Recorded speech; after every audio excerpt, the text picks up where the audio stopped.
my favorite, my beautiful Jinki family. And today we are in the transit of 62nd Jinki, a key of precision, a key of impeccability, and a key of intellect. The key that describes or programs how we speak, how we think, and in fact, this key has magic abilities in it, but only if we know how to use them.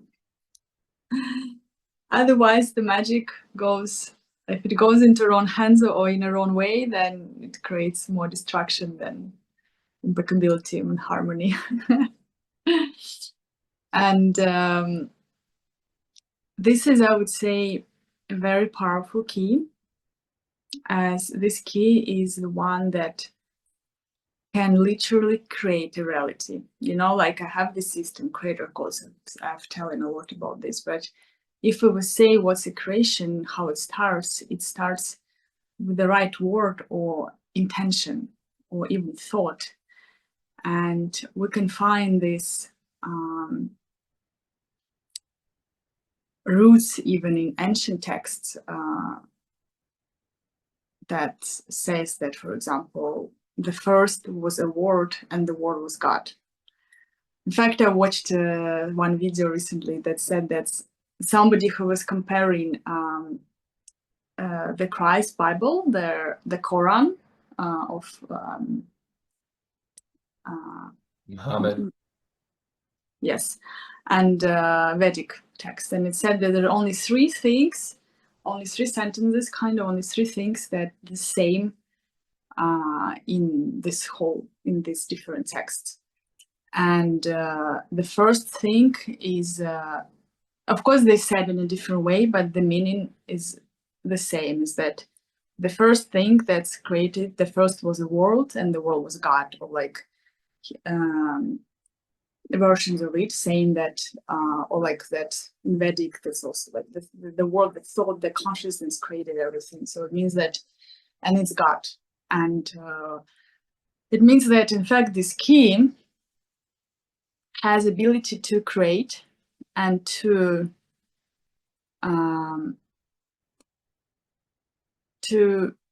help us to go beyond everything, go beyond illusion, to see the nature of creation and the nature of everything, and I would say become really the nature of God, what it is.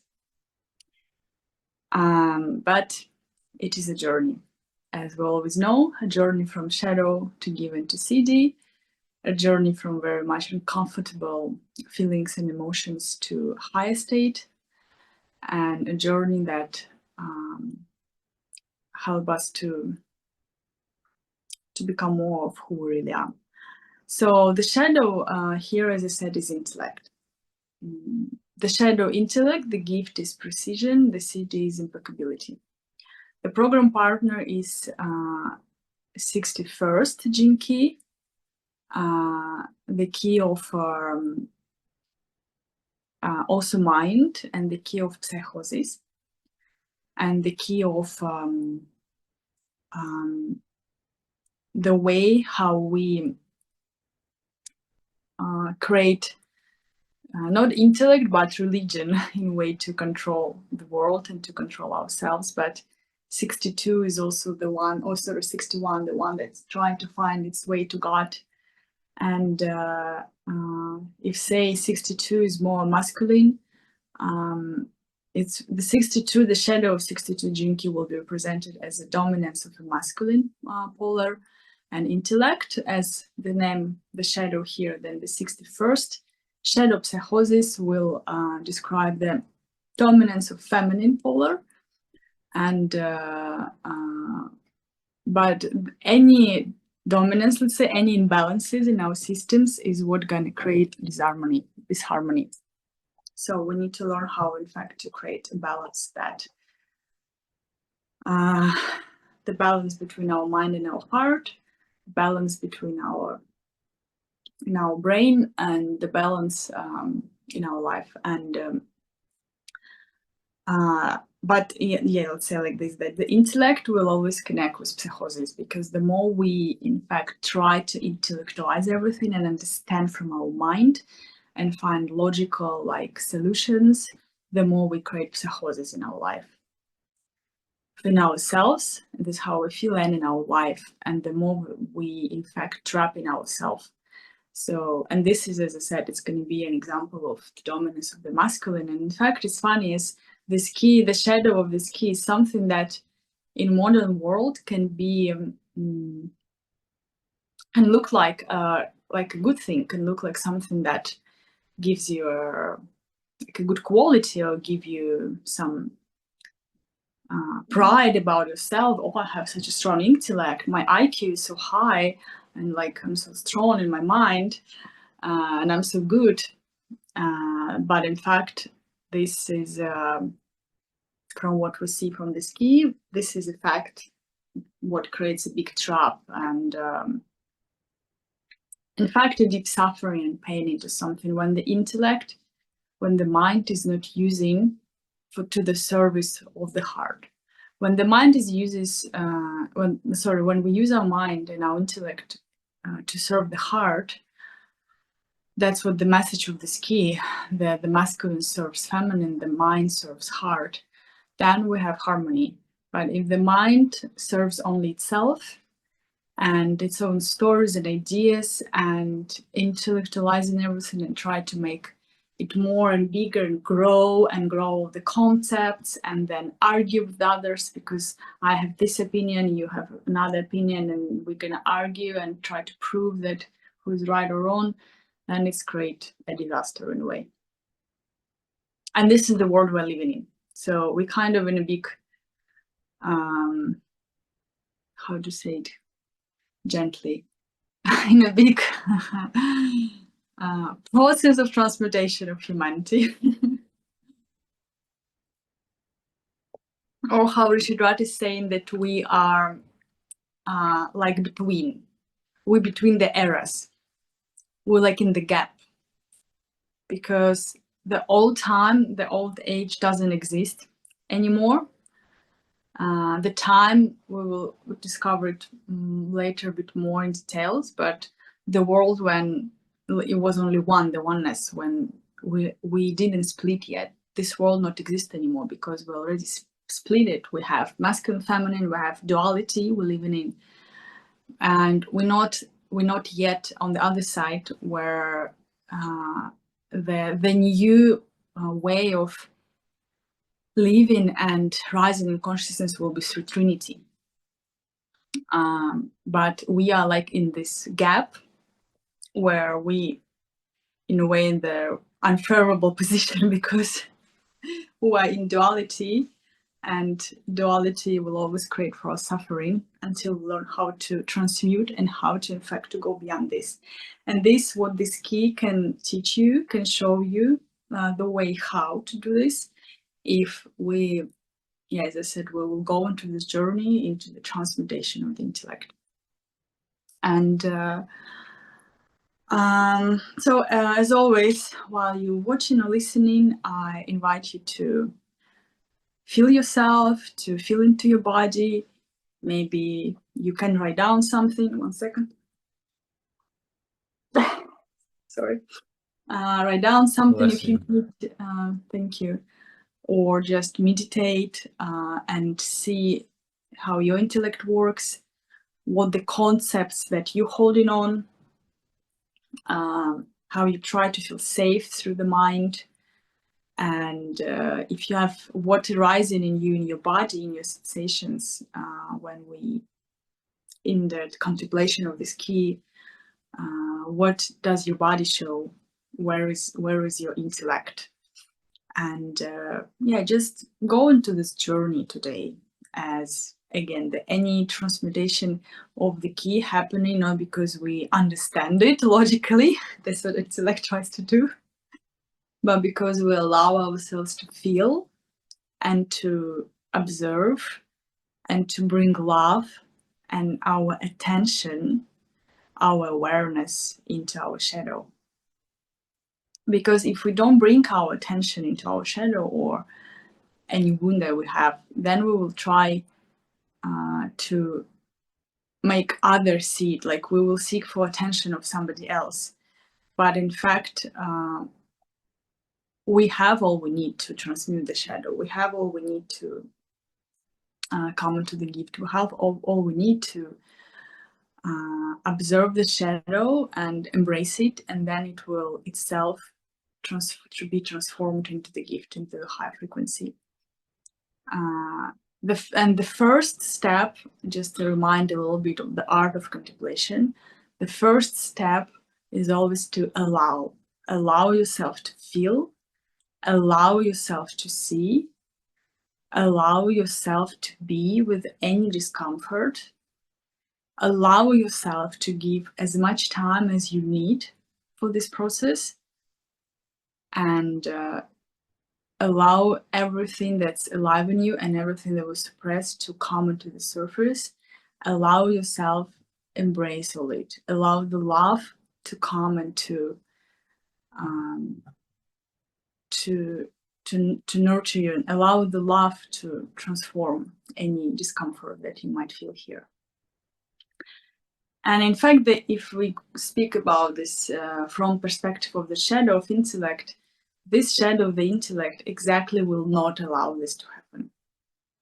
Because the intellect doesn't have time to wait while you will feel, because for the intellect, feelings of the feminine is something that like, oh, why do you have so much emotions? Like, so stupid, for example, what we can hear sometimes.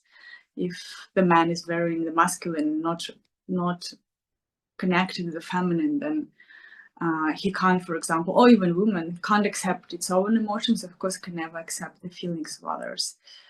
Then what comes is the feelings become a problem, because the mind, the intellect, it wants to solve everything immediately. It wants to understand the logic of how everything works, and it wants to find like a formula.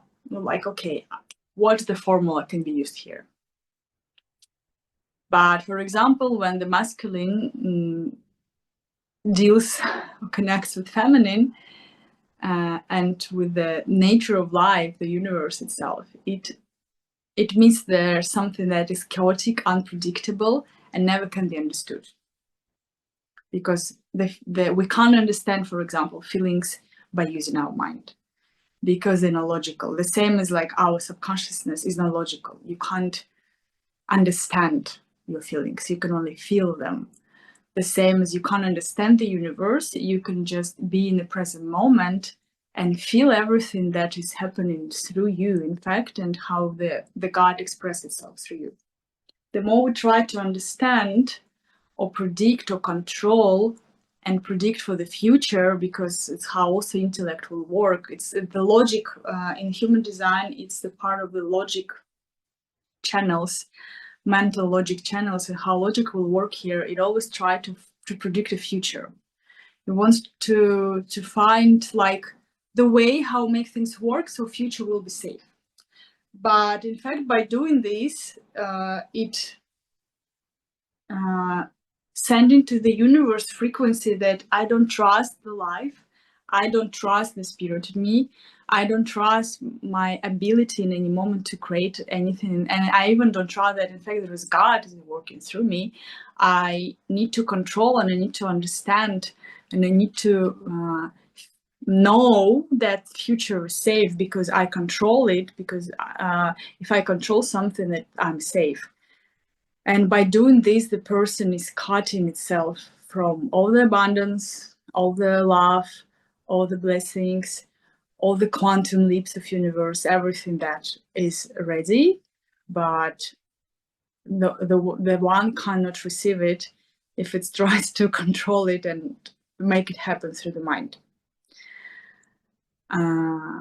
So in a way here we're facing with this key kind of one of the big demons, I can say like this, in the humanity, the intellect and the need to control life through understanding it. And we can, as I said today, go into this inner discovery to see where we have these patterns, because we all can be in different journey. Somebody maybe just started, somebody already on the way for a long time, but these subtle tendencies can be very tricky. And because on a deeper level of this key, what this precision is, doesn't need understanding. This key, it gives the ability to see beyond the Maya, to see beyond patterns, to see beyond illusions, to see beyond stories, to see beyond anything, to the core of existence, to the core of truth, to the truth itself.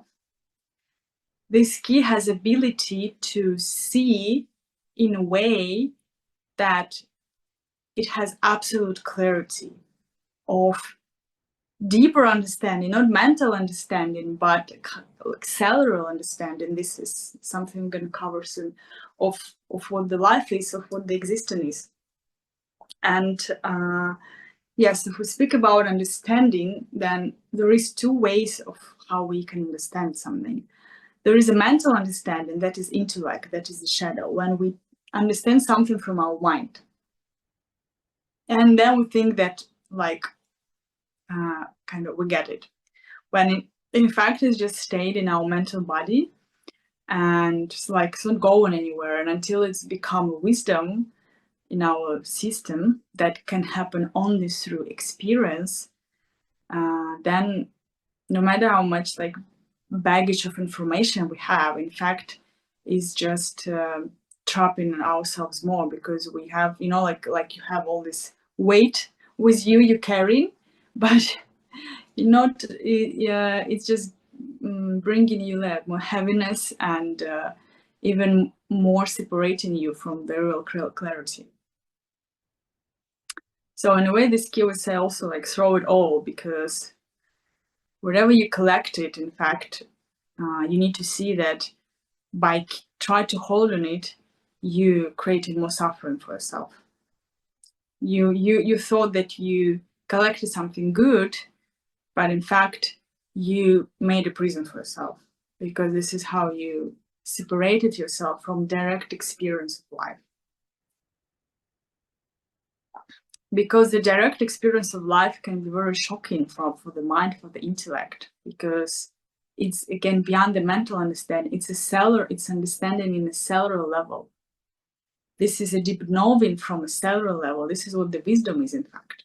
This is like a divine logic, we can say. And when this understanding is happening in your system, you know it, because it's not in your mind. You don't need to prove it to anybody. You don't need any reason, for example, to believe. You just know, because this is direct how God communicates through you in that moment. This is what you're like you connected with source, and this deep knowing happening. And this is, and if you're going to share, for example, something from this perspective with another person, for example, that will be a transmission that will touch a person's also core and heart. But if you're just going to share an intellectual understanding, this will not change anything. I think maybe on the maybe it was in our live stream, I don't remember where I was sharing before that, with the time when I was doing human design sessions and something also with Jinkies long time ago, the people, the client, they've been always saying that my sessions was very different from what they received before. For example, they had before different sessions and with different analytics with people, but they've been saying, you know, like somehow the way how you do it is like, I really like get it, I feel it, I understand. And like it's now all makes sense, and I know like literally how I can apply it, when before it was just like, okay, I have all this information and kind of in what you know, like it doesn't make my life like more simple, and like it's just created more confusion. And that's the difference, because I was not given information, I was transmitting, we can say, because it was in my system, was not in my mind. And that's the difference in anything what we're doing and in how also we live our own life. And that's what the message of this key, that if you're just collecting the mental understanding, you're just creating a prison for yourself. You're just stuck in the intellect. If you're moving from a cellular understanding, then you in touch with God. Then you can know what the precision is. Because this is going to be a difference between shadow and gift. The shadow will start in mental understanding, the intellect. The gift is a cellular understanding. The understanding, like the knowing within all your system. And it's absolute. And as I said, when you know on this level, you felt this such an absolute, it's not even confidence. I don't know how to even describe it. It's like, it's such a deep knowing that you have no doubts. You, even if like everybody will tell you it's a bullshit, you don't need anybody to prove it. You don't need anybody to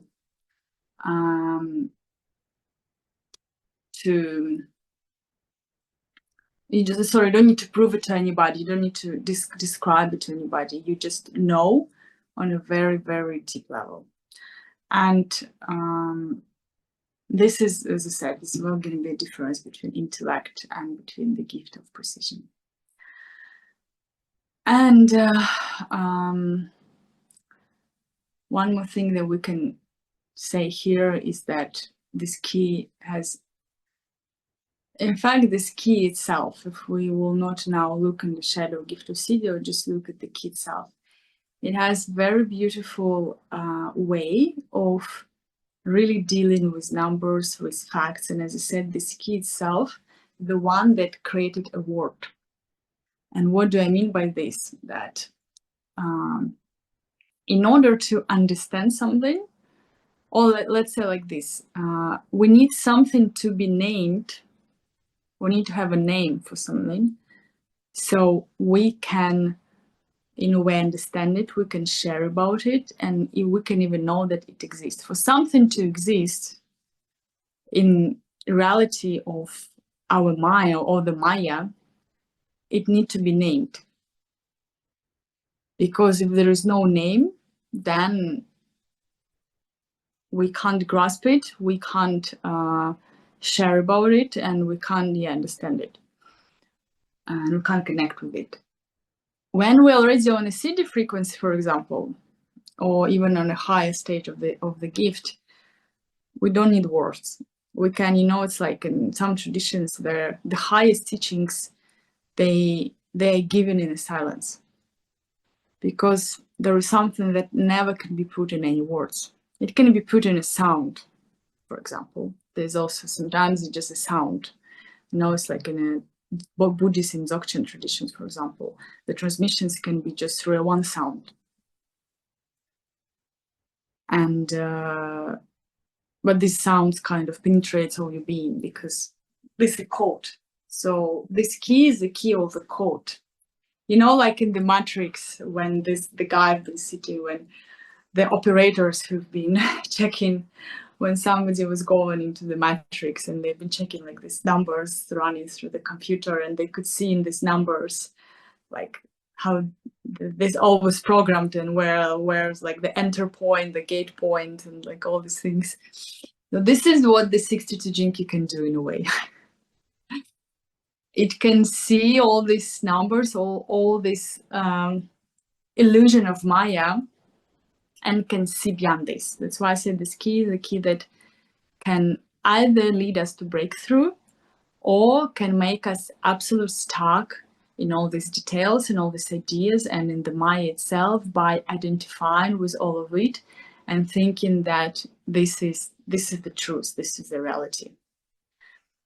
And if I understand all this, I will feel safe, something like this. And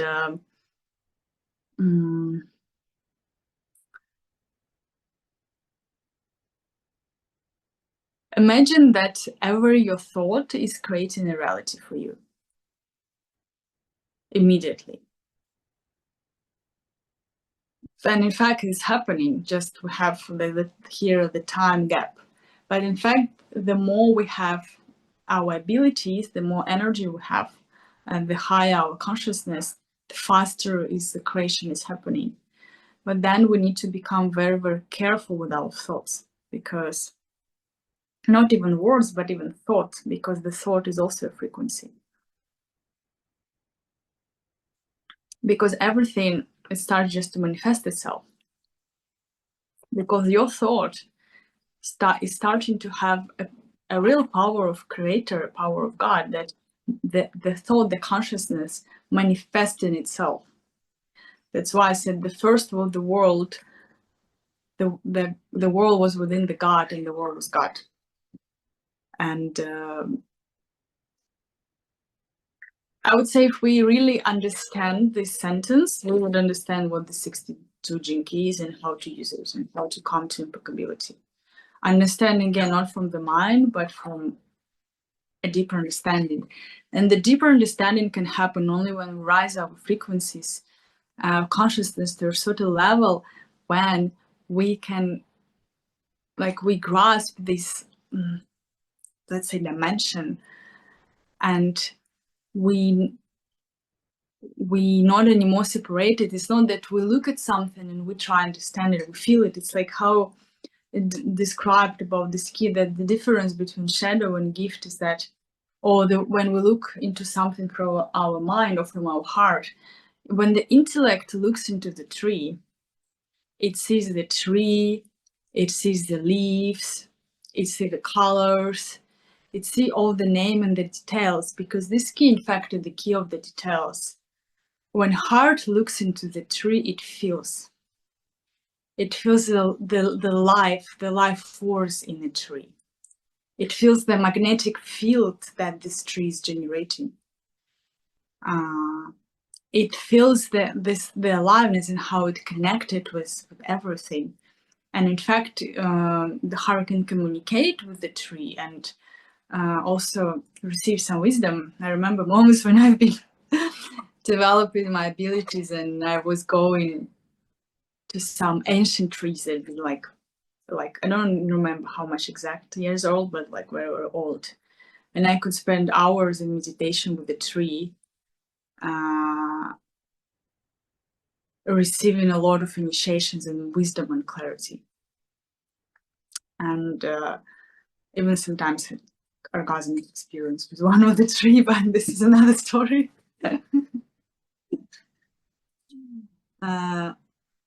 So the tree, this is how we connect with reality when we are in our heart. The reality is not anymore just the numbers for us and details. The reality, the life is really alive. And then we connect with it. We're not staying on the surface and, just seeing the details and numbers and names that exist in reality of our mind.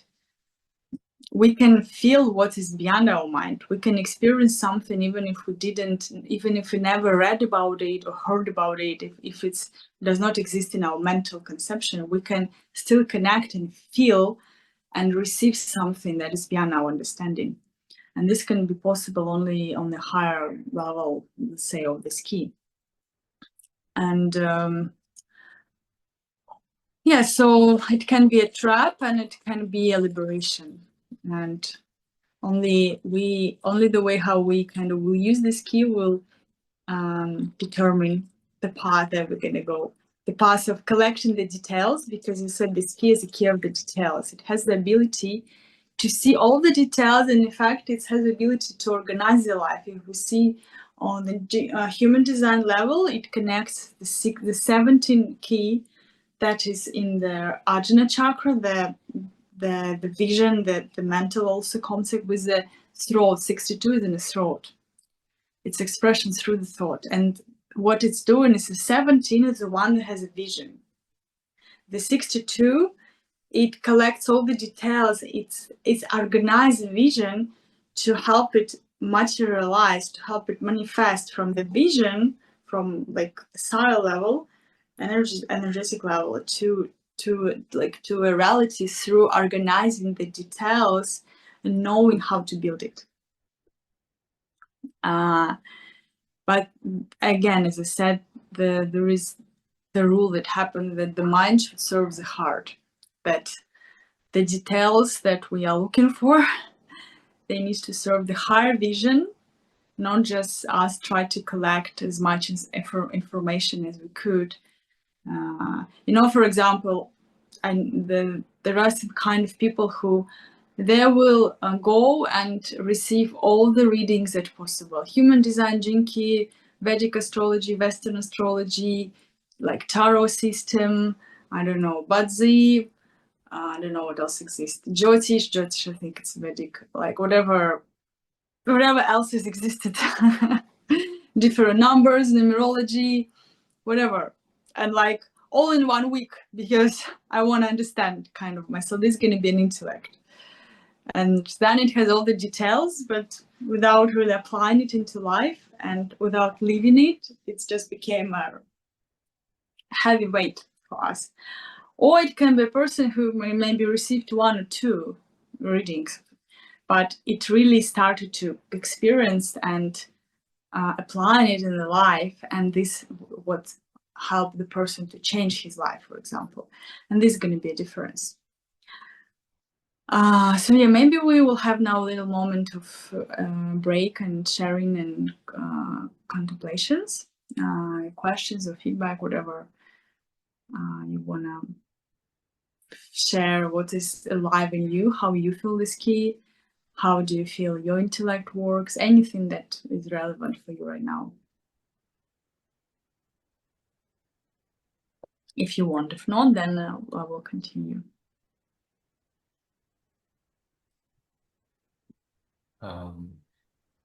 Guess I'll share. Yes, thank you so much, Katya, for this sharing. I feel like, especially the first, when you were just sharing, it was like you were in the city. Or I would say the gift, you were just so precise. You were like, everything you were saying was like awakening some kind of wisdom. It was wisdom words that's connecting. And I think it's more like evident this week because we're in this key. Yeah, of course, as you know, I can speak from my own experience because I have this key twice in my chart, which, like you said, it's maybe the demon key of humanity. So in a way, I have the biggest challenge, but also the greatest opportunity. So it means you, when you transmute this in yourself and you found the recipe, you can share it with the world. I've become a creator. I become God finally. I know, but I would say, as I've contemplated on this key this week, because it's obviously super prominent in my life, in my chart, in everything I do, and then also in humanity right now on the collective level. So it's like it's super amplified for me, and I just see how it's like the most difficult instrument. Your words are the most powerful instrument. I remember when I did my first silent retreat and went into silence for 5 days and no phone, no mirrors, no talk, nothing. Just coming out of that and feeling how sensitive my words were, and like how I saw how each word was like a reality, and I could see it even on like a visionary level. It was almost like a vision each word, and so I totally understand how the words are the creative tools of reality, and we know that even on science, that is humans are a species that communicates. That's why we're so creative. I don't know, I could say so many things right now. I don't even know what to share, honestly, but I would say from the yogic level as well, just to speak about that, it's also known that the Vishuddhasya, or the throat chakra, is the hardest chakra to master. And most masters skip teaching people about Vishuddhasya because it's like, yeah, if you look at the chakra, it has 16 petals, which no other chakra has that many, at least not in the yogic system. In some others, there's more petals, but the petals explain how complex the chakra is. And each petal is responsible for the sounds, all the sounds, and the vowel sounds in creation. So it's really a creative force, and it's crazy what, if we talk from the shadow level, what's happened in humanity and society is we're using this special creative power to fuel our shadow. And we are glorifying it. We are saying that the intellect is an amazing thing. It's true, it created science, it created mathematics. But actually, those people who were the founders of these knowledge forms, they were wise people, and they connected actually with the wisdom. So I think we're abusing a gift. We're abusing this gift of speech, of reason, of voice in so many ways. That's why I hold my hands up and say, honestly, the Buddha and the people who were mostly spent time in silence, for example, Buddhist tradition, really had something to say about this. Whereas I would say in Christianity and in, for example, Vedic tradition, they talk about logos. What you talked about was what is called in Greek the logos. It's the word. And in the Vedas as well, they talk about Shruti. So the whole tradition of Vedas is based upon Shruti. It's that which is revealed or heard, that which is heard. So these are gift traditions, but maybe Buddhism is the Siddhi tradition, because it's even a tradition of silence. So that's something to contemplate. But yeah, I'm open ears, and yeah, trying to open my throat, because even from the tantric level, Guruji was shared with me how my throat chakra was blocked in all the main nadis, that Ida Pingala and Sushumna were blocked. And at the time I was shocked when he told me. I said, I thought I had like a super open throat chakra. I was like, what the heck? Because I'm so good at speaking, I'm so good at being loud and talking and communicating. But then some deeper processes started ever since then, I would say, where I start to reflect on, but why? And then this clarity is coming now, I would say, the last year and a half or 2 years, maybe it started, where I start to, yeah, be more mindful with the words, and especially since it's in my chart.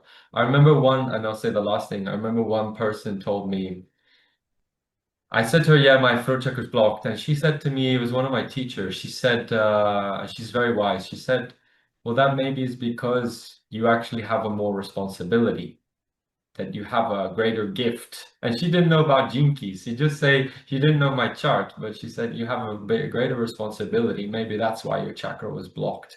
Because to unblock it means to really, yeah, to in a way overcome such a great challenge. So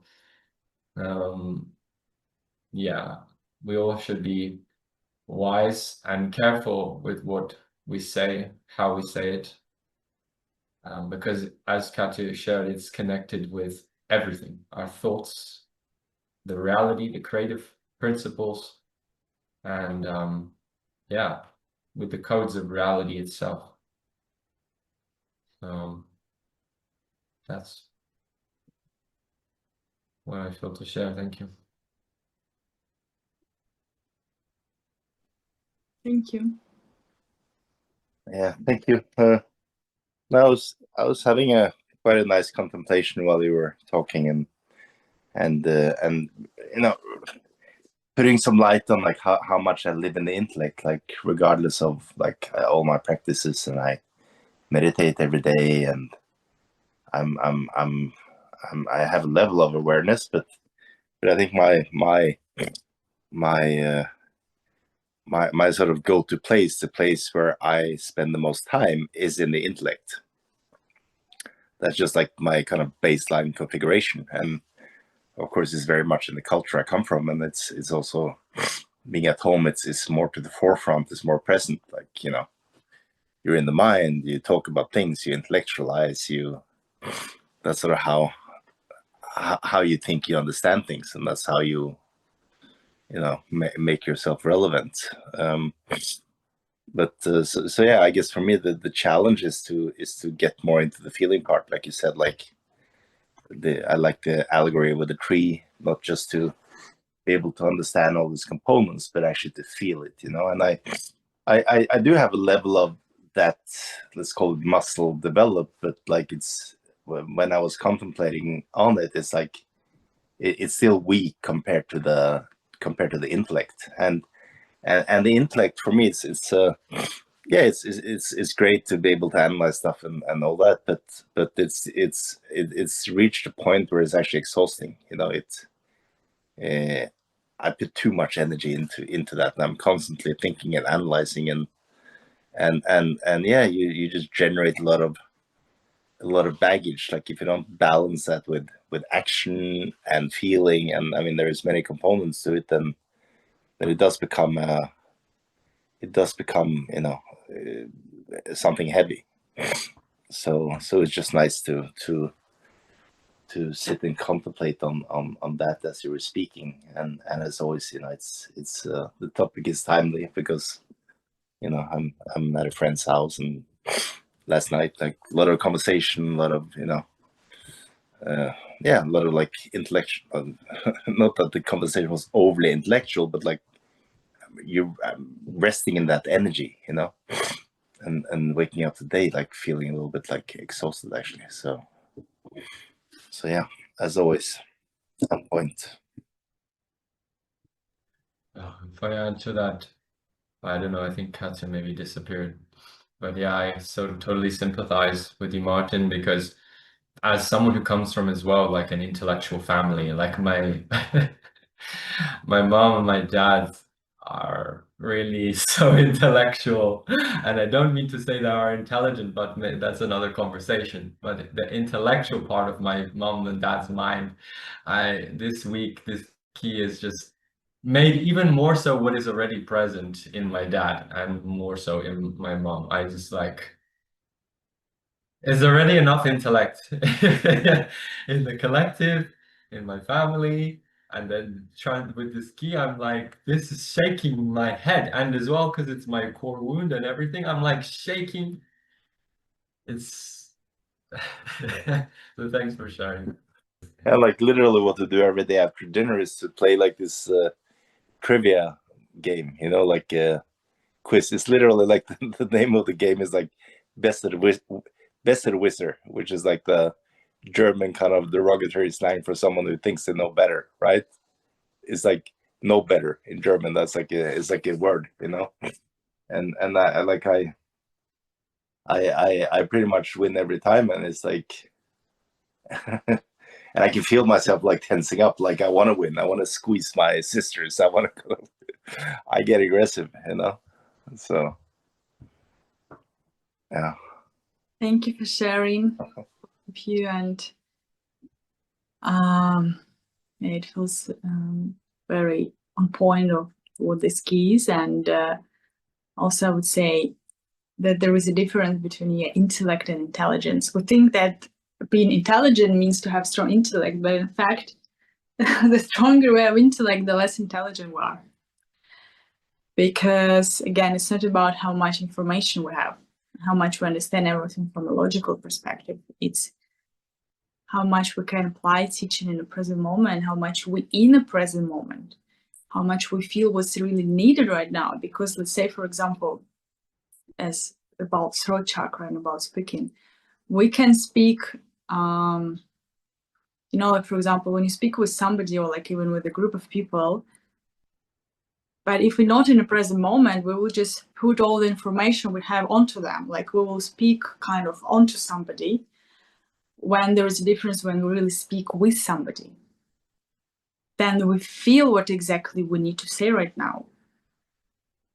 That's, for example, exactly why when I was doing human design sessions, this was different because I was not following the script, you know, like there was a script, for example, in human design society, or sorry, community, the way how you should give a session. There's like a specific rules of this you should say first, like about like this information, then this and this, and it's all kind of programmed. It's funny, the system that's supposed to help you liberate is very much programmed. But in a way, when I was doing this, I of course, like I was following when that I would first give you the basics, and then the more detailed thing, the more advanced. But also, I was just kind of channeling without even knowing at the time what the channeling is. I was connecting with the person, and I was saying what this person need to hear, what is relevant to this person right now in this moment, without knowing, just seeing this person for like first time. And because I was not just giving information onto them, I was connecting and I was sharing what they need. And they were like always, oh, how you know? It's like, and I could skip something maybe that I need to say if I would like do correctly, but I could say something that's was really that moment important for this person to receive, that created the transformation for this person. And that's the difference, because that's how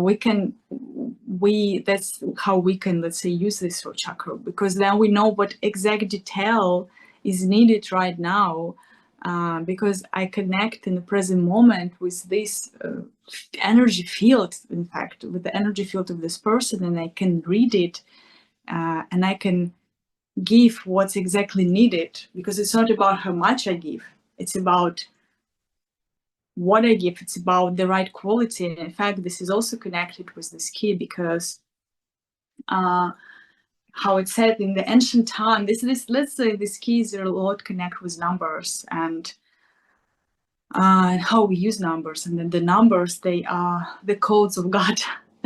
And that in ancient traditions, everything was built upon numbers. But numbers at that time, they didn't represent quantity, they represented quality. That's for us, for our mind, how it works now is very, very hard to understand. We literally just can't understand the way how numbers have been, how human been working with numbers before. That's why, for example, I love also what Richard Rudd was sharing when he was visiting some temples, maybe Mayan temples, and with all these like stones and monoliths. And now when you try to understand these temples, these monuments, from your mind, your dual mind in this moment, you just simply can't.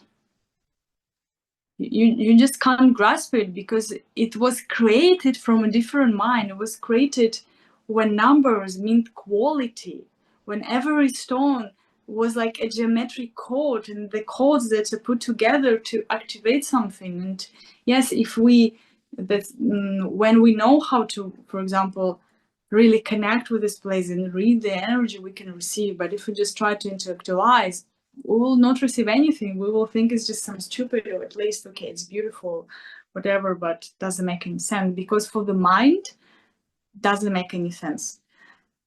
But if you really can see the quality of the number and what does it really mean, then you can understand.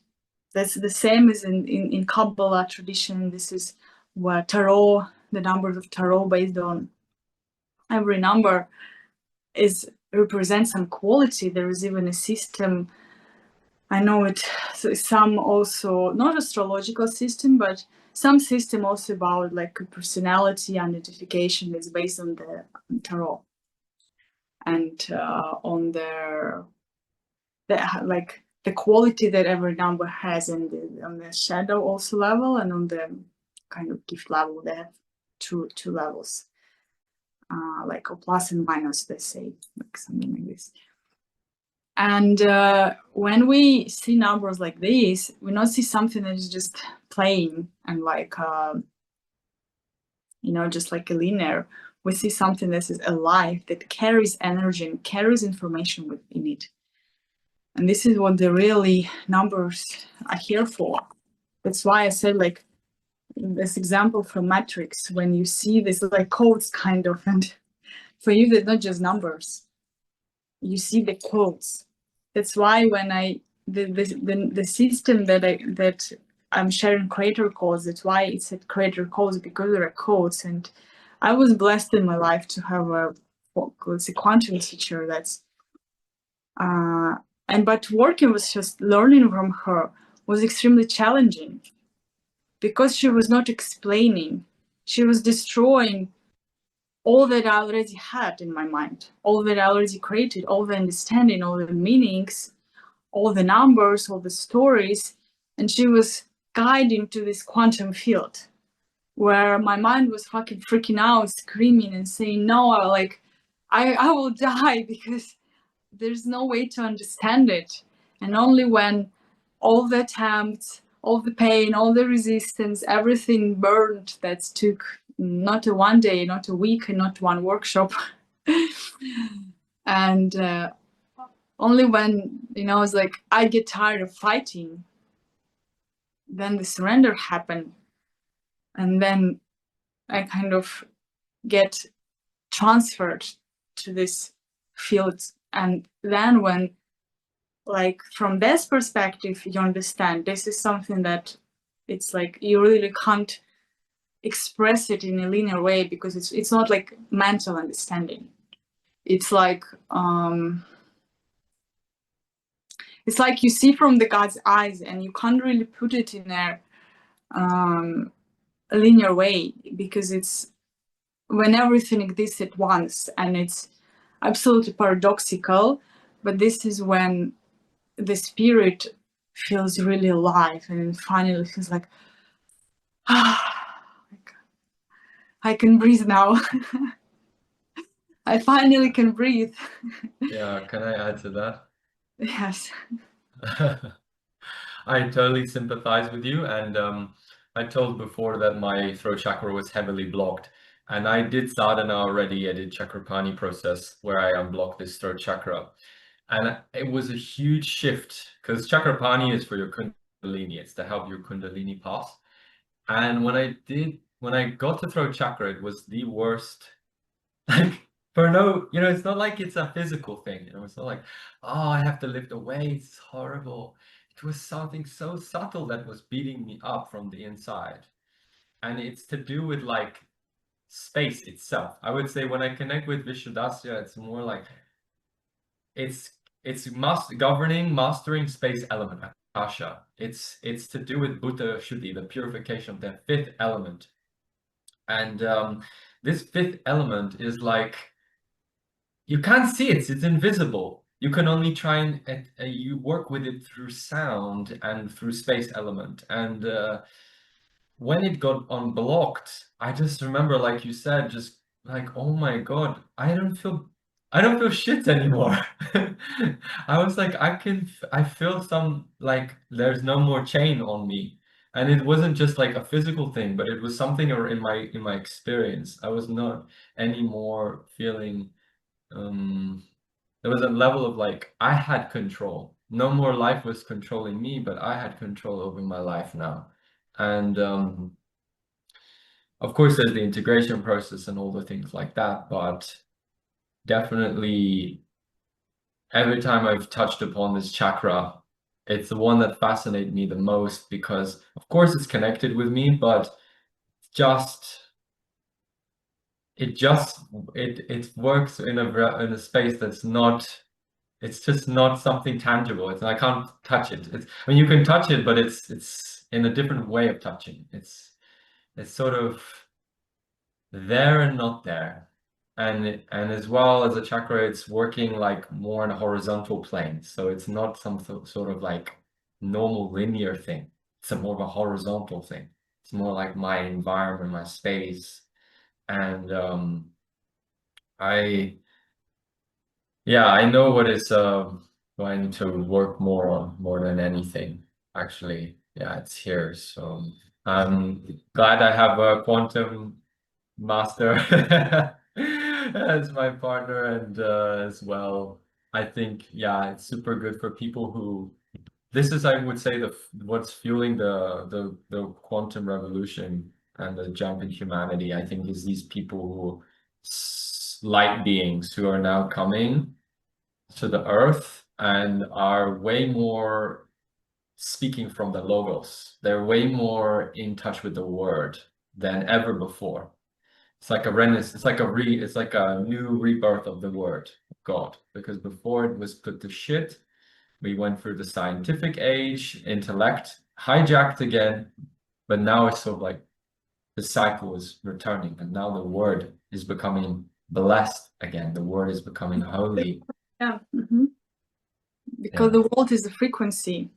Thank you for sharing. And when we can see it like this, then we can, I would say, understand how to work with it. And it's not that I don't like really, of course I can say that I'm a quantum master when I put on my website, because I need to name myself somehow for the people to see. That's exactly like, we need to name something so others can receive it.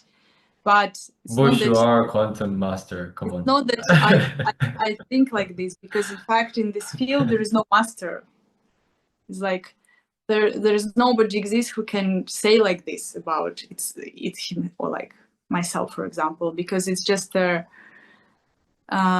why in fact this creator code system was made. And in fact I made it not because I wanted, but that's because my doctor one day told me that my body was showing I needed to share a knowledge, and my body was kind of on a moment of breakthrough, or like breaking. Like if said, if you wouldn't share, your body would break, because you have so much energy, you have so much in you that's ready and ripe to be shared, that your body, physical body, started to be exhausted. Not because you're tired and you don't have energy, but in fact because you have so much that you need to give it. It's like a ripe fruit, like a tree that has so much ripe fruits that didn't fall, and that is like the branches, they become like heavy, and and that's only when I did it. And I guess that's what the way how can the cause that can connect people from the linear perspective, bring it to this quantum. But it's not, it's like when, let's say, when I see from this, whatever we can say, quantum dimensional level, it's very hard to explain in a normal way, because the way I see reality is very much different. And it's like literally seeing the numbers, seeing the codes, and seeing the way how everything is. I was translating one word, but I forget. Formed. No, like when the people, they in ancient time, they've been using this. One sec, I will go here. Loom, yeah, the loom. You know what the loom is? Yes, it's the weave, like what you're doing when you make a weave, when you make clothes or something. Yes. Yeah. And in fact, in ancient tradition, that what they said what the tantra is, because you weaving, you making their the pattern of reality. This is what the life is. This is what the 62 jinki. You weaving this pattern of reality. That I have goosebumps when you know how to use a word, and that how every word carries so much information. Then you become precise, because you're not. You understand again. You're not just try to collect a quantity. You see the quality of every number, of every word, of every frequency. And you see how, like, what happens when the right words and everything, when they put together, how it creates like a fields, and how these fields are working and attracting everything towards you, and how you also an existing field. And this is, yeah, like,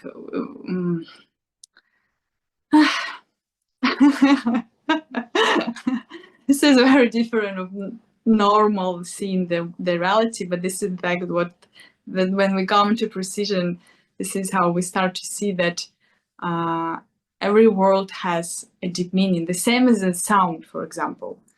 The music, it's like there should be a right sound, a right frequency to create a right effect. And so the 62 Jinki on its high level, on the gifted precision, what happens that the masculine, the mind, starts to serve the heart. The masculine surrenders, surrendering, in fact, to the fact that it can never understand. That there is no way to understand the chaos of existence. There is no way to control it. You can kind of only, and it's more even coming to Siddhi level, you can only die to become it. This is what the impeccability is.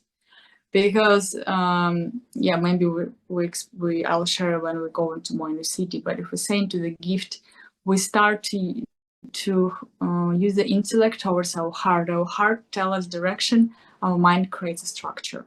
Our mind knows all the right details and what exactly we need to do to make this intention or this vision or this heart calling happen.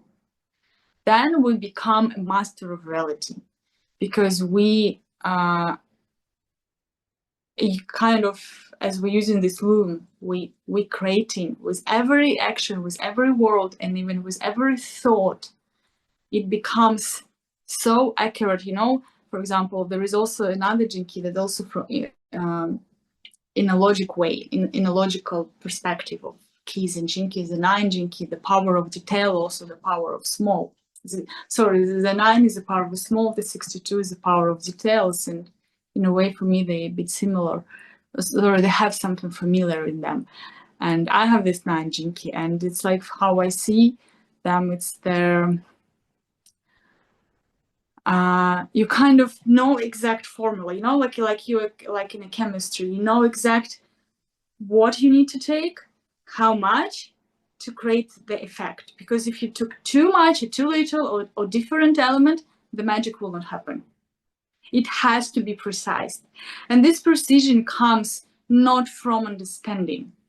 This precision comes when we open our mind to existence, when we become a pure channel, and we know, because it's not that you decided from your mind, first you did all these intellectual things, and then you kind of found, no. A lot of, in fact, things happen because people made mistakes, you know, like the scientist, and then something happened wrong because the scientist is a lot of time, I'm not saying about Trial and error. Tesla was a quantum, but a lot of times scientists that then I need intellect, but then when you something, let's say, happen and out of a mind, then the miracle happened. But there is also a quantum scientist, for example, Tesla, and he was sharing that there is nothing that he created it doesn't come from his mind or from his ideas or from his own like intellect understanding. It comes from source. It comes from this quantum field.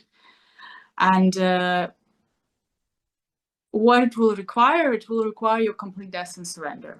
But this is, again, I'm jumping a little bit on a Siddhi level, but to stay more in the give that, yeah, you start to be very precise with your world, with your words, with your intentions. You, when I was sharing about the 9 Jinki, what once inspired me about this is that to live when every action, every thought, everything that you're doing is like that accurate, is nothing that is just wasting energy and that is not consciousness. Like when every movement is a consciousness movement, when every movement, every thought is connected, is come from source, and it's like it's precise. It's about waiting for the right moment to act and act when this moment comes. Not forcing and not stopping yourself when the moment comes. Because a lot of times we either try to force or the moment for action comes, the energy rising, but then all the doubt and stories and fears coming and then we're not acting. So in fact, the 62, it knows these details, it knows also the right moment. When we activate this gift, let's say from gift level, these people who are brilliant artists, musicians, poems writers, they can make scenarios. They know how to use the power of word, and they know how to make, have effect from these others, because they also rooted in their heart. That's why what they're sharing is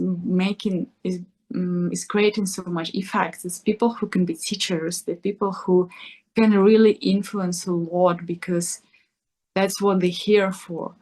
They're here to, from their words, to change the everything, the society, and also if we see from this kid the way how we look at things. Because let's also discover a bit more that everything that's happening in the mind is an illusion. In a way, it's not exist, we can say, because it's all our dream. And I will forget why I started to tell this. There's nothing to be said after that. Okay, maybe we'll just make a share. It's just literally just disappeared from me. Maybe we make a sharing circle right now. Then if it will come, it will come.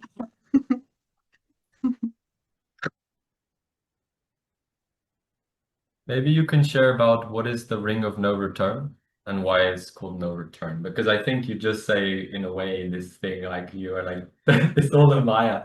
Then you are like, oh, I don't know. But what is the no return? What is no return? It's no return when you realize how much you fucked by trying to always understand reality by your mind, by seeing how much suffering in fact you, and when I say you, I don't mean you exactly, I just mean like I understand. somebody. When you see how much suffering you're creating for yourself every single moment, Yeah. and when you really feel it, then there is no return. All you want is really then liberation. That's how Gurdjieff said. You need first to want to liberate. You need to first realize that you are in a prison. Until this happens, and in fact, there's something that was about our conversation yesterday. Until it's happened, until the realization that I'm in a prison, I'm creating myself, until it's really clearly happened, then nothing will help this person. But then when it's happened, then there is no return. And also what this key is saying, that this key is created, the energy here to overcome all this like weight of mind. It's like a rocket. It's created to break through. But to make it happen,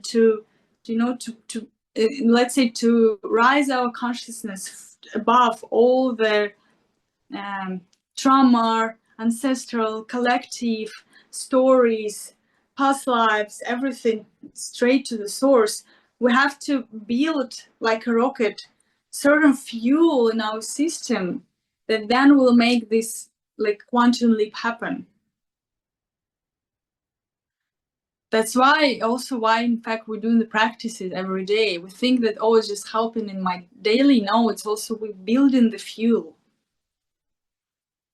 That one day will help the rocket to go beyond, to go into the cosmos of what our existence. And that means that when it's kind of no return back for our mind, no return back for the normal ways. It's like when transmutation happened in a system, it happened. Your DNA changed, your cellular level changed, your hormones change. It's done. That's why this key is building us, this codon ring, to this process of transmutation of our system. So then there will be no return to a way back. And also because in fact this key is saying we can't return, because we can't return to an age when there was just oneness, when there was just source, when there was just the one number. Now we have two. We split it into two. We have duality. And we want to kind of, merge back with source. We can't go back. We now go into Trinity. We go to three. We go into unity of mind, body, and spirit. We go into unity of masculine, feminine, and God. We go into unity of three, because it's not anymore about two. This is the next stage of evolution of humanity, is Trinity. That's why we now hear, yes, in the set before, like we're in a gap of, we're not, like we're not there yet, but we also didn't we didn't come yet to like a new stage of blossoming of the new consciousness. We now in this like kind of Bardo stage. So just need to be aware and then understand, and then to know, to make our own efforts and work to come into this Trinity. Yes. Did I answer your question? Yeah, Martin, you want to say something? Oh yeah, thank you for that. I just like stating it clearly and loudly. Like I want to break free of my mind, and like it felt so heavy when we were talking about the shadow, and like talking through the gift now. It's just like, oh, you know, it's clear, like the path, you know. It's so good. So, the path is open. We just have to choose it.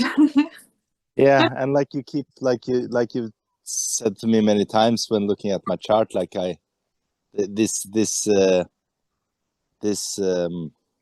the word? This is not the correct word, but this need I have to share. I have to share. It's like a necessity, you know. And you repeat it again today, and it's just this realization that it's like, yeah, regardless what I feel about it and how uncomfortable it feels, and how it's actually the intellect that tells you don't know enough, you know, you don't know enough. But the necessity of just breaking through that, you know, becomes very clear from your sharing. Yeah. Break through the Maya and through the Maya of your own existence. That's what I wanted to say. Like, yeah, that when I remembered when I started to share before, that all this here is a Maya's illusion. And it's interesting, the moment when I say this sentence, I forget everything else before, how it works. Because your word is becoming a reality. It's literally just disappeared, like I became like a blank, you know, like white screen. Okay, Anthony, maybe it's you share now. Maybe I hijacked. On a side note to your comment, Anthony, I just forwarded to you an email yesterday about the codon ring. So Richard Rudd just released his first video series on the codon rings. It looks amazing. So check it out. I know, I just sent Katya yesterday this, I don't know if you looked on your Instagram, but it's almost crazy timing because I just started opening up all his gene keys properly with the book. I think the next key he's going to talk about, the next codon ring, is the point of no return, codon ring of no return. Oh, thank you. Yeah. 1 sec to both of you. I didn't check. No, I didn't open my Instagram neither my email yet. But apparently, it's like a super long awaited thing. People have asked for it since the book first released in 2013, but then like he kind of needed time to channel it properly and everything. But it's finally here. I don't know. I'm not a gene keys expert, but I would like to say that I see how this 62 gene key, and I think it's why this like conversation today is so kind of almost like, I think Richard, he says that the 62 gene key is the key where it's kind of the codex of all the keys. It's the one that speaks for all the keys. It's that key. And when I look at, for example, the themes we discussed today about intellect and how it's controlling the collective, and as well stopping kind of from like a yogic point of view, like the ascent to like which is your kind of field, which is the Ajna chakra. That's like your main center, I would say, or one of them. But like that, to make that leap, it's coming through here, because this is what like allows truth to become real, and truth to speak, and truth to become reality. And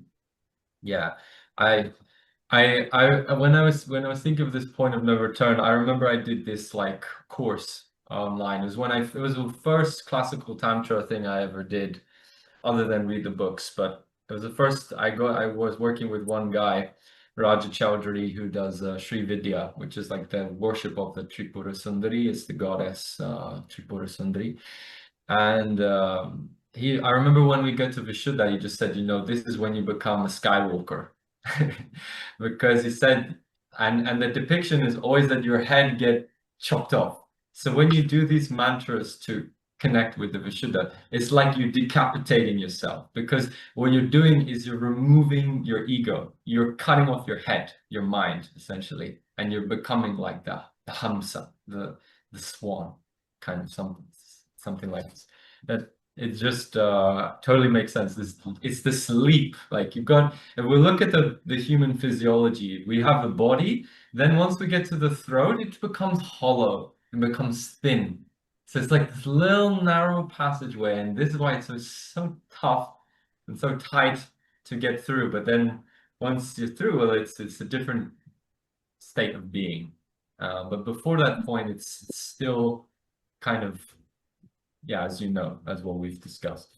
Yeah, in fact, just remind me of when I had my Kundalini awakening. That's when the energy was moving. It's like, yeah, it felt very, then it's kind of some intensity in the throat, and then the head is naturally like, it's kind of going like so backwards, like this, and the energy is kind of shooting through. And again, the body, it's intelligent. It's not like all the mudras, kriyas, postures naturally, because when we trust the energy will move through us, create the right position and everything. And it's like, yeah, again, remember what I wanted to say. I will try this time to finish this sentence that I pray for you. we have perception. As I said, we are in a Maya and everything is illusion. So that means that all what we see is just our perception, our dream, based on our narratives, our subconsciousness, the way how we perceive the reality. Because in a way, it's all just like literally like a blank white list of paper, and we all project on it what we see, what we believe is real.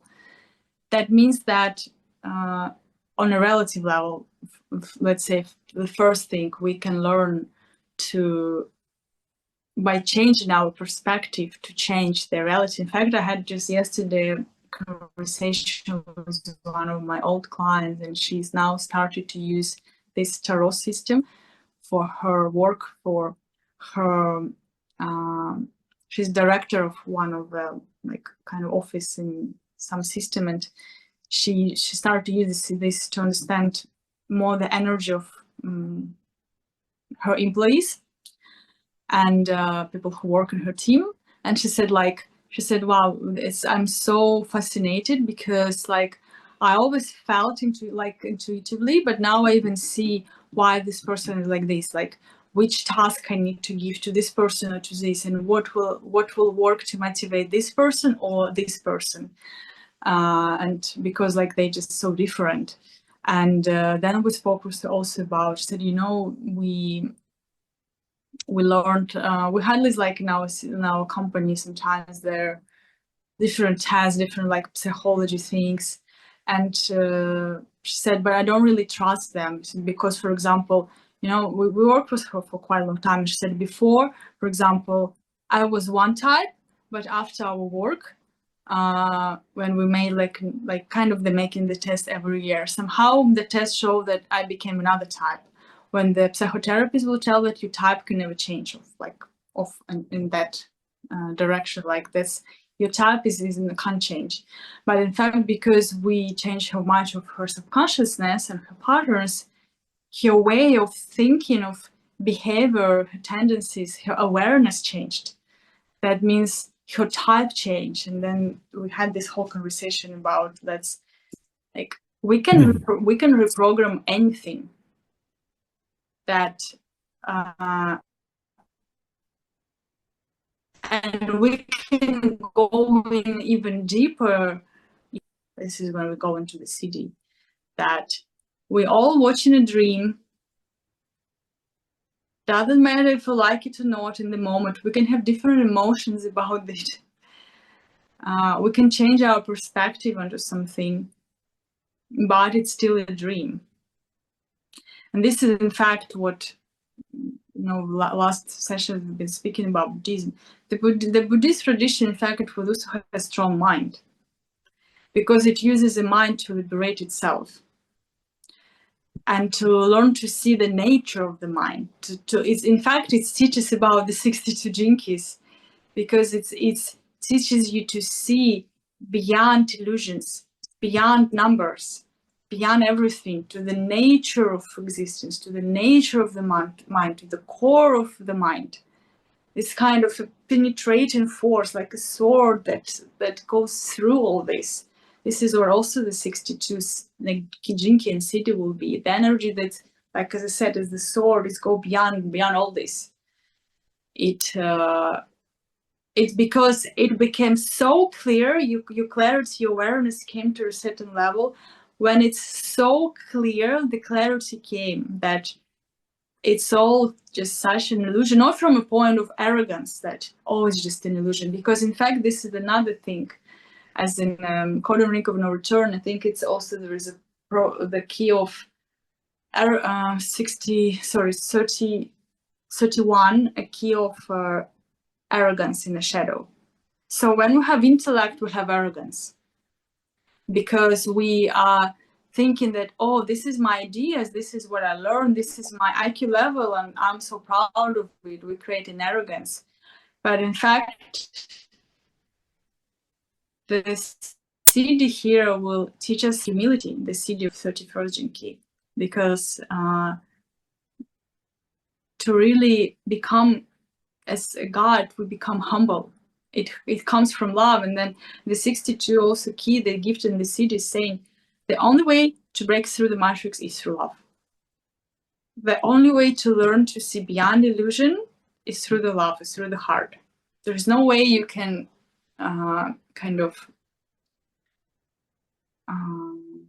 intellectualize this more and more, making more stories.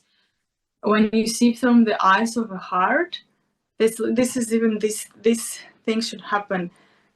This connection between third eye and between the heart. When the heart is open and we're grounded in the heart, in the spiritual heart, then it activates the higher wisdom and clarity here and here.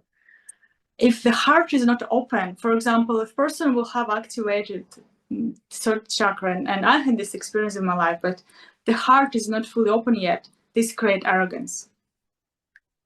This creates, in fact, pain and separation. And I remember the time when I had like spontaneous awakening, let's say, and then I had such like vision clear of everything. Like I really was able at the time, I saw all these numbers like kind of as in the matrix. Everything was so clear for me. For example, the client coming and it was like a sharp clarity, it's like sharp as a sword. When see straight away all the like before even the person says something, I already saw what are emotions, what are programs, what's going on, what was in his system.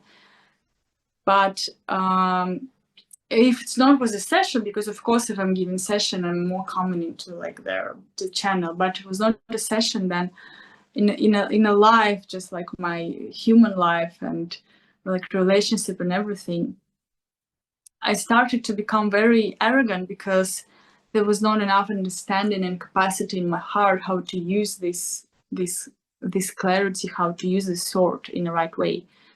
And then I had to learn. That's why I came to Bali first time, to ground the vision into the heart, to open the heart. So then I can use the vision and I can use the sword in the right way. Otherwise, I realized that it started to create more suffering, and in fact more karma even for myself than the good. So everything again should be in a balance. That's what this key is also saying to us, and harmony. and the harmony exists only when the mind serves the heart, and then that's when we look through the eyes of the heart, then we can really see the truth, and we can start to break through the Maya and all this illusion, and we coming into the Siddhi of impeccability slowly, or maybe not slowly already. And yeah, maybe before we come into the Siddhi more, just if you want to say a few words about all that we discussed now, or yeah, just maybe a couple minutes. Your contemplations on this. I'm good. Okay. I am trying to like reach up there, you know, but one thing I'll share is whenever, like, for example, I have a student right now and she's like asking me, oh, like, because we worked on a lot of chakras, but we didn't work so much on Ajna chakra. I said, oh, I want to do like third eye. Can we do third eye and everything? And as practitioner, I'm just laughing because there's nothing you can do. I'm sorry to say, like people who think I can work on my third eye and everything, but at that point, it's God. It's you and God. In fact, what is happening on the level of your third eye is this higher power is working through you, and it's said in all the traditions, Buddhist, Tantra, Hindu, whatever, that the moment you try and start to say that the siddhis, the powers are yours, then they disappear. This is the catch of the third eye, is it's not yours. No, this arrogance, exactly. This is exactly it, yeah. So it's really a high, it's a real awakening happening there. And I think most people are not ready for that, because it's not, you can't even claim anything anymore. You are walking as a ghost in a way. You are, and for example, like I always refer to Guruji because he's a big example in my life. If you look at how he's acting, and if you understand as someone who's awakened on that level, he doesn't choose what to say, what to share, what's going to come out in any moment. It's God that working through him. It's the different Chandeshwari, goddess Chandeshwari, and then also Sage Bhairavanand, his guru, because guru communicates to you through the third eye. So it's really like not in your control. You are just channel. And then that's where you need to be basically enlightened being, because then otherwise it will fall into ego, as you're saying, pride. And you can see so many gurus who have connection with guru, but they are like eventually falling down because they can't hold all of the pressure that it means to be incarnated in physical body as a guru. And it's why a lot of gurus choose to not to incarnate, but to work on astral level in the light body, because it's easier on that level to not be influenced by Maya, but also do the work of the God, essentially God's plan. So that's what I would share of this high level stuff. My phone is a little bit out of battery. What I would say here, that there are some practices and tools, in fact, to work on the third eye. But the thing is, maybe when we want to activate the third eye, we need to understand why, because it's not like a fun thing, and it's just like, I know, it's not what we think it is. It's not just like some images you start to see, or just like, I don't know, ghosts or whatever. And just to see the astral level. It's not even about this. Yeah, this can happen like special facts, like some additional things. But to really see from the third eyes, to see from there, this how to say, this matrix of existence, this and beyond this, and I would say that's the difference, because sometimes we, well, I would say in my words, it's activated because my Kundalini get activated. and because it's already happened in a previous life. So in this lifetime, at one moment just happened like reinitiation kind of, and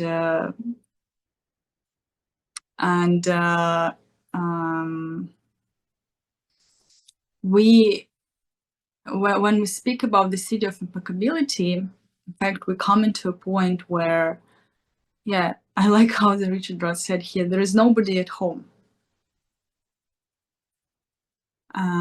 Because it happens through absolute surrender to universe, to yourself as a source when there is no self anymore. And that's why it's impeccable, because basically there is no you who is making something, who is creating. You can't create even karma anymore because there is no more you. You just become a vessel and or a mirror of everything. You're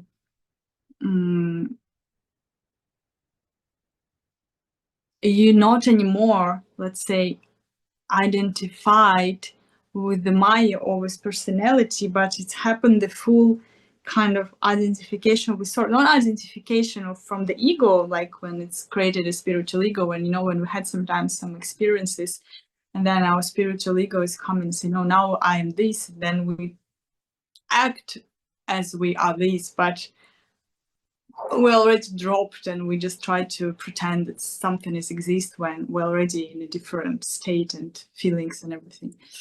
But this happens when we really fully surrender, because, as I said, first, it should happen a clarity that I'm creating suffering from myself, but constantly trying to identify with all that is relative, analyze, find solutions, try to create something, try to understand.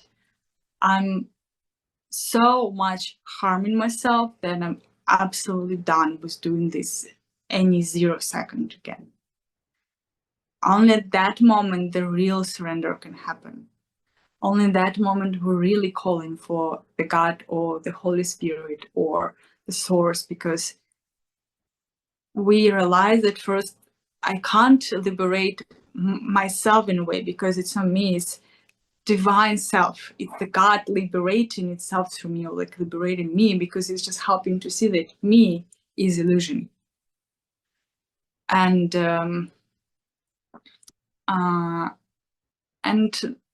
everybody has its own time of enough, I would say.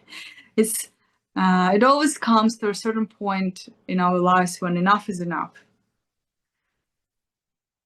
It can be in different areas. Sometimes it's enough with toxic relationships, sometimes it's enough at working on a job that you don't like, sometimes it's enough of not taking care of your health and like suffering from something. It can be in different aspects, but it's the same code. That's when we reach a level when it's really enough for us, then only at that time we're really open for changes. We really want to change, and we kind of gonna do anything for this, because it's became so clear that it's like then there's nothing else that become kind of more important for you. And when you had the clarity that, for example, all you're doing is in kind of interacting your intellect with your intellect and entertaining it, then it's happened this surrendering, then it's happened this mutation process. That was the program partner 61st gene key would say, that activates the mutation process in your system, that activates the sanctity in you, or the God consciousness. And it's not what you can do. It's out of your hands, it's out of your control. And all literally you can do is just surrender, and that's what the impeccability is. It's being the source and then acting also from the state where your actions are not creating any more karma. because I said there is nobody who identified with it. There is no identification with their on personal level, with personality. That means that what's the example that Richard Rod is giving, that if the person in this state of consciousness will kill somebody, for example, he's saying that then he would be free of kind of any karma punishment, even if on a relative level, for example, people might judge him or whatever, punish or put him in jail or whatever, but there is no identity in this person who can suffer. There is no identity in this person who can identify with anything. It's like being free of any identification. And it's very subtle because it's very easy to see this from the arrogance level and to put a mask that, oh, I'm a god and I can do anything I can't, or anything I can, because it's not me, it's just like it's all a god working through me, and if you triggered, it's your problem, and like I'm just like pure light or whatever. It's so easy to lie to ourselves in this way. And the thing is, when what the Siddhi is saying, it's literally like nobody home. It's like it's nobody who analyzes, who pretend to be, who wants something or wants to escape something. It's like zero. It's just absolute presence in each and every moment. It's absolute stillness in each and every moment. It's no anymore the Maya, any identifications. It's all burned. So then you walk through life as a saint, the sanctity, the Siddhi of a 61st Gene Care program partner. Because you walk in life, let's say you walk in Maya, people see you, but you know you don't exist. You can reflect something to, like, for example, if person sees you as a friend, you will mirror him and you will act as a friend, but you yourself know that you're not a friend, and because there is no you again.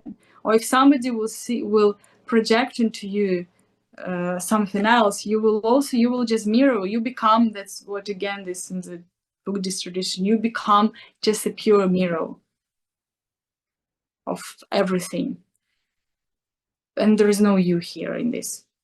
And this is very subtle. It's very easy to come into arrogance and lie to ourselves. That, oh, I'm just a mirror. But the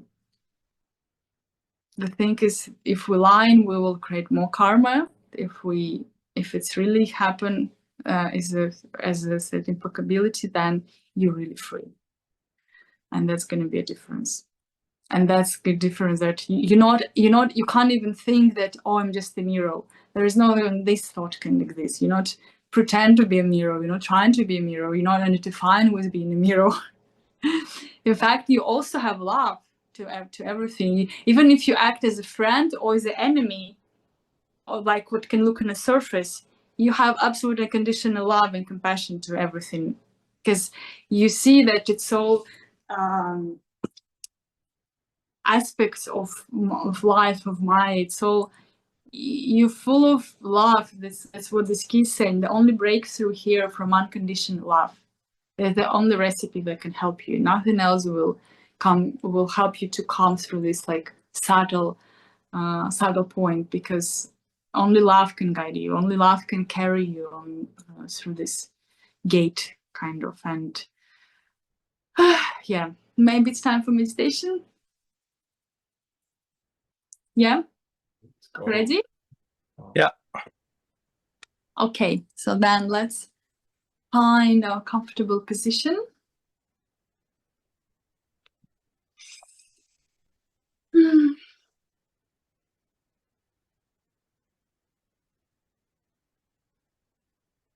Take a deep breath.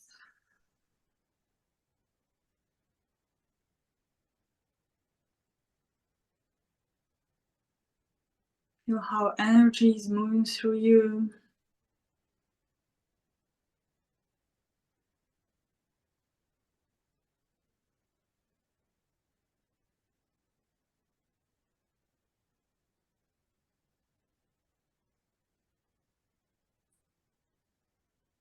Feel your belly.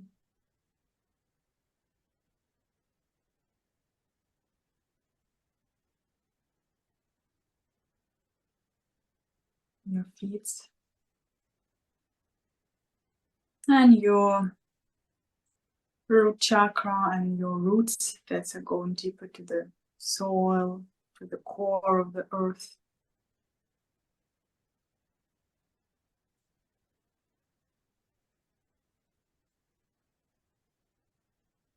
And then when you breathe in through your nose, you bring in energy of the earth into your system.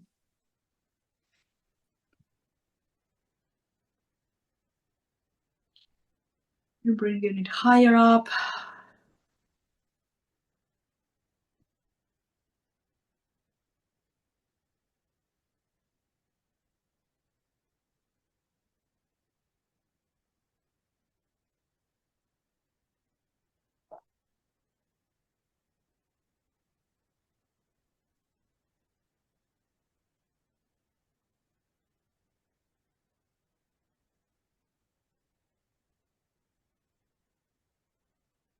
Goes up to your head and even higher to the core of the universe, to the center of the universe, to the source.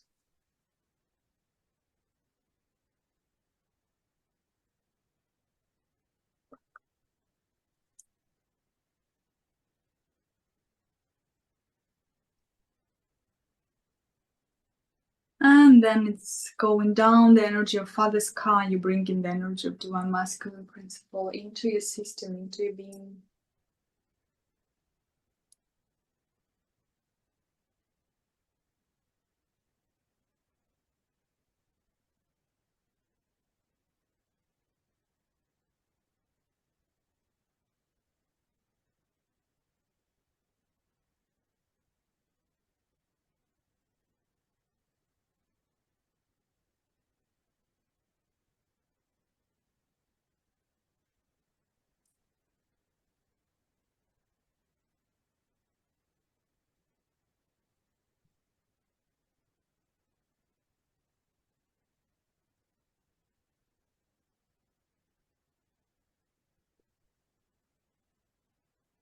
Go through your spine to the core of the earth, the Mother Earth.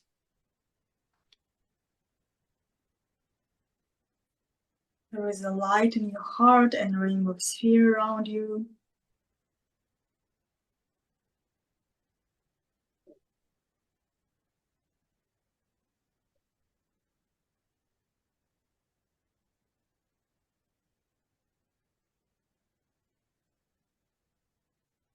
And you can see also the white golden light around you that protects you and supports during this process. And we can connect with angels, archangels, enlightened masters, and the Jinki's energy field. And connect with the 62 Jinki.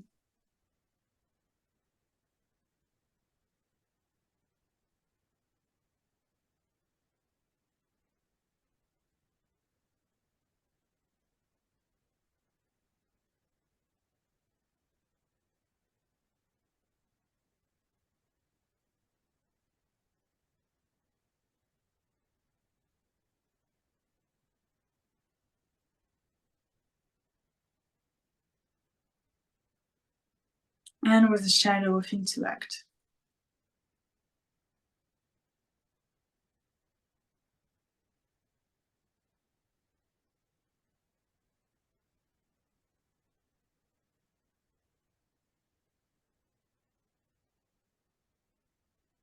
And see what it is, where is in your body, in your system, how do you feel, what ideas are coming.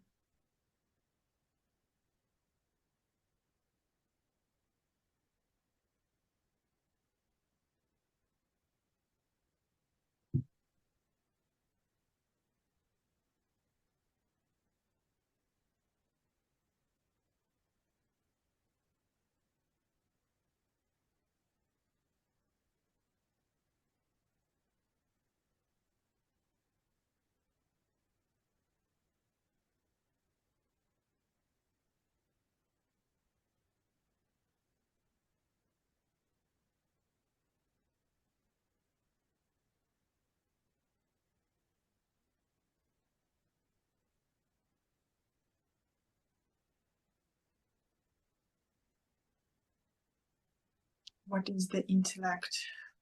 How it works in you?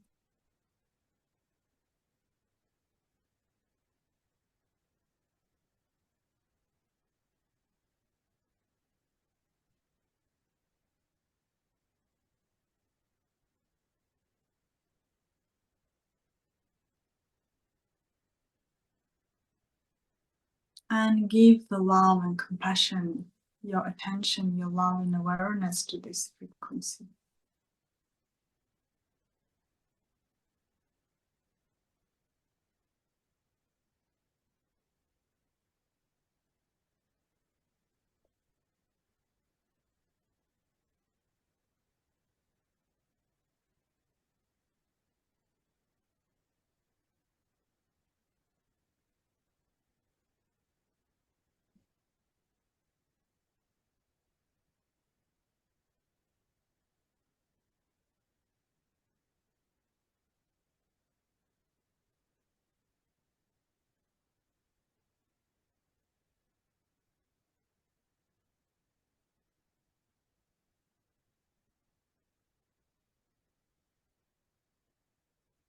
And the more you breathe in love and accepting this key, the more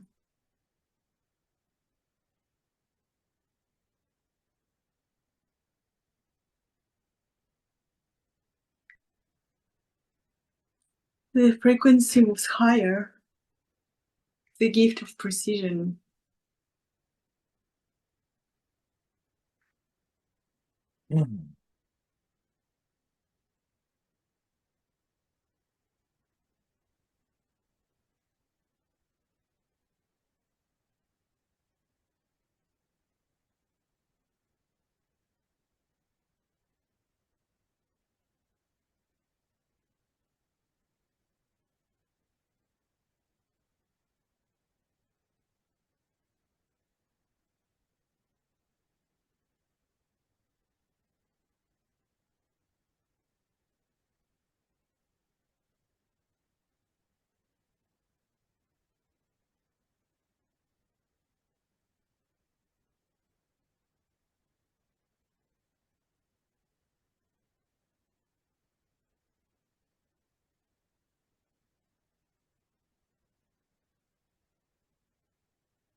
Feel what's changing, what's happening here.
And stay, rest here, observe, feel into the gift level and how your heart is also opening and expanding.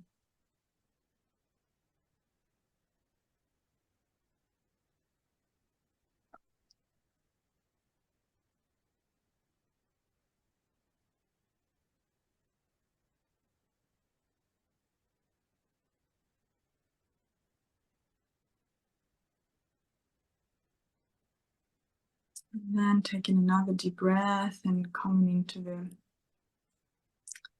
Siddhi, inviting the Siddhi of impeccability.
Let yourself rise your frequency, your consciousness, and experience impeccability the way it is.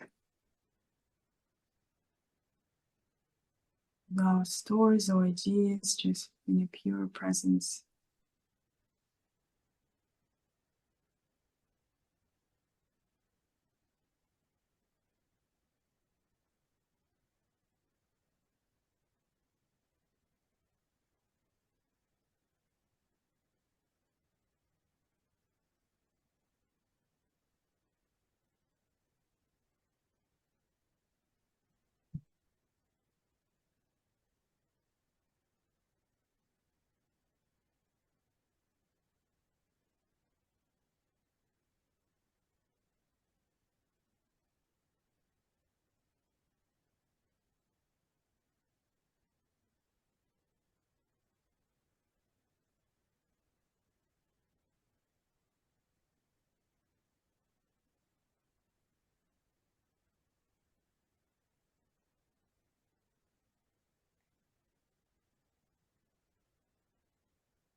Take another deep breath and stay in 1 minute in silence in this frequency and let it move through you, let it go into all your nadis, through all your nadis chakras, from the bottom of your, sorry, from the top of your head to the bottom of your tip toes.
Take a deep breath, grounding into your body.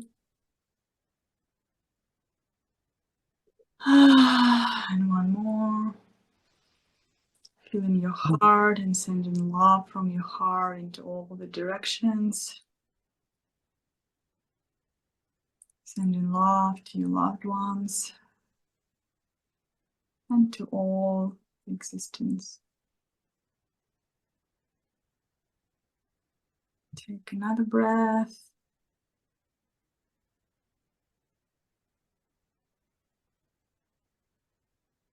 Again, feeling the Mother Earth and Father Sky. And rubbing your palms.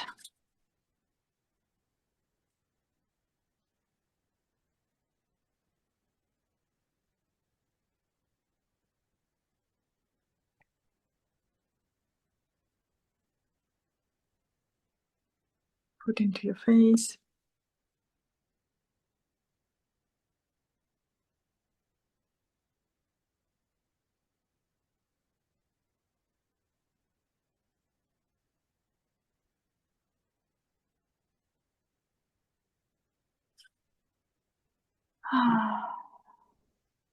And then to those parts of the body that needs attention right now, and your presence, and your love, and healing energy from your hands.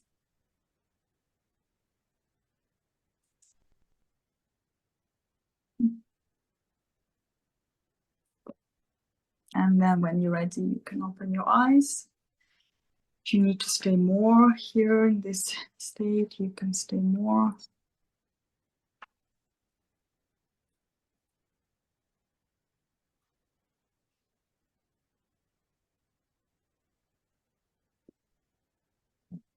Oh, you moved somewhere, Martin. Yeah, just inside because I needed to charge my phone. Okay. How do you feel? It was interesting, like usually the shadow, like the frequency sits like down below, but this one sat in the head. And in my like when I do my Vipassana kind of body scan style meditations on the different body systems, I always have to like work on my head to sort of ease it out, like adjust the energy. Like there's always like tightness or often tightness and stuff in my head or on my brain or on my skull. And yeah, it was just very clear how the shadow of the intellect is linked to that imbalance, you know. And then when we went into the gift, like I could just feel how the energy was coming through the heart and kind of, and then connecting up to the mind, but like in the heart, but the mind being in service of the heart. And in the Siddhi, it was just like purely like light coming from above, like no effort, you know. Thank you so much for your presence and transmutation. Thank you. That was a very good session.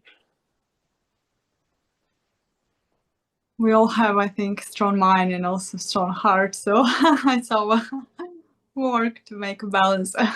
Yeah. Yeah, thank you. Yeah, I also felt when there was a gift that the energy just was blooming from the heart. And when it was the Siddhi, it was just here and like here, and the light and this recognition of the God, I would say, without me, but like, that I'm there, but no me in this frequency. And yeah, my Kundalini is very fiery right now. Okay, what's about you, Anthony? No, when you're saying this, I also for me this Kundalini pushing a lot on my chest right now. Like it's like I think a message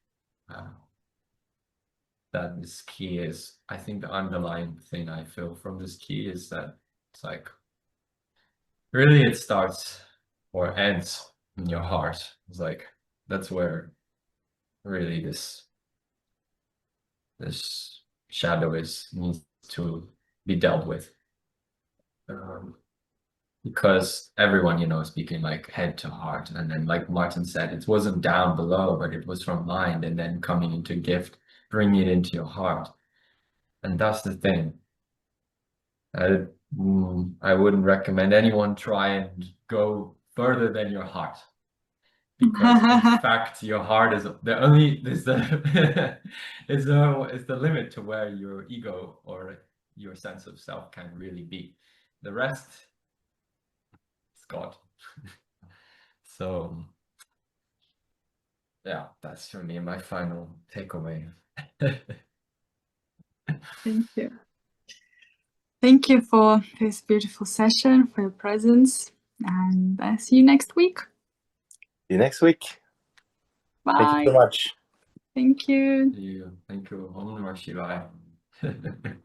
Oh, one second. Can I make a little photo of us? I forget. Sorry, Martin. 1, 2, 3.